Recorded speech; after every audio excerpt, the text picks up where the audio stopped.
Gaming all-in-ones always seem like a good idea, but we haven't seen a lot of them over the years, and the ones that we have seen have usually been an exercise in compromise. What we've got right here is the Origin PC Omni, the most powerful, most customizable all-in-one gaming PC to date. It does not use mobile parts like a lot of other gaming all-in-ones that we've seen. You can actually get a desktop CPU, a desktop GPU, and it just has a standard motherboard in the back, so you can actually swap those parts out later if you want to. And it is built into a 34-inch 3440 by 1440 display, and it's a curved display. Curved doesn't work as well in gigantic living room sized TVs. There it's more of a gimmick. Here, in kind of a personal one-to-one setting, it's actually really impressive.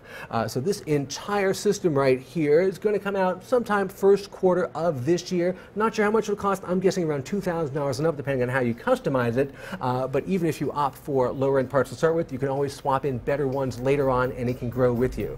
At CES 2016, that is the Origin PC Omni.